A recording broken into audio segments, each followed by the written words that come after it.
For our next example, we've got y double prime plus 2y prime minus 3y equals to 5 times the sine of 2x. Okay, well, first of all, let's get the complementary solution. And for that, the characteristic equation is m squared plus 2m minus 3 equals to 0. And I've picked one that can be factored. So m minus 1, m plus 3 equals to 0. The roots are 1 and minus 3. So it allows us to write out our complementary solution. Y complement would be c1 e to the x plus c2 e to the minus 3x. Well, believe it or not, we'd be in trouble if we had a 2 for root here because I had the sine of 2x. So we'll look at those types of examples and difficulties later on. But to work on the main focus here is on finding the particular solution. And for my particular solution, I'm going to let my particular be a cosine 2x plus b sine 2x. So the reason we do this is because if we just let it be the sine of 2x, when we start taking derivatives, we'll introduce cosines. So I'll put a cosine in it, and when I take derivatives of cosines, I'll get sines. And so the derivatives of sines and cosines are sines and cosines. So anytime you have a sine or a cosine or the sum of those two on the right hand side, you're going to need sine and cosine in your particular solution, as it turns out. Now I'm going to come back later and do this problem with a little bit differently using Euler's equation, or Euler's formula. We'll worry about that later. Alright, so first of all, method of undetermined coefficients. Let's take our derivatives. So y particular prime will be minus 2a sine 2x, and then plus 2b cosine 2x. And then the second derivative is going to be minus 4a cosine 2x minus 4b sine 2x. And if you look at that, you'll realize that the second derivative happens to be minus 4 times the original function. So it's kind of a nice feature of these harmonic functions. The second derivatives are always a constant times the original function. So when I look at plugging all this in up here, I have y particular double prime plus 2y particular prime minus 3y particular is actually minus 4y particular.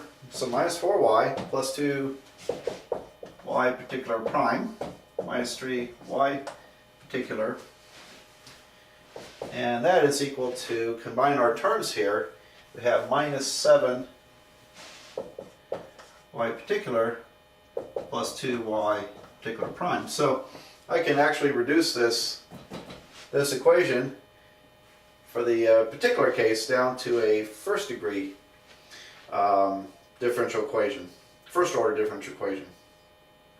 Alright, so that's just probably a little time saver for you if you recognize that in these problems the second derivative is usually going to be a constant times the original function. Well, now let's go ahead and plug all that in.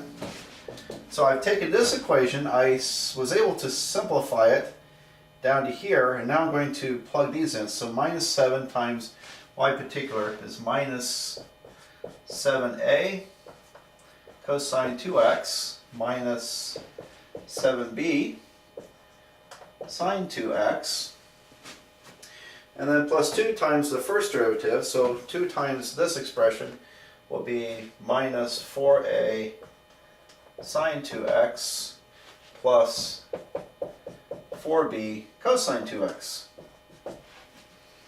And all this equals to the right hand side, which is 5 sine 2x. Alright, so it's getting kind of messy up here, but I'm going to again equate the coefficients. So first of all, I'm going to do some erasing, and I'm going to combine these terms and set it equal to 5 sine 2x. Here's where we are. I took this down here and I organized it with the cosines, and it's minus 7a plus 4b parentheses times cosine 2x.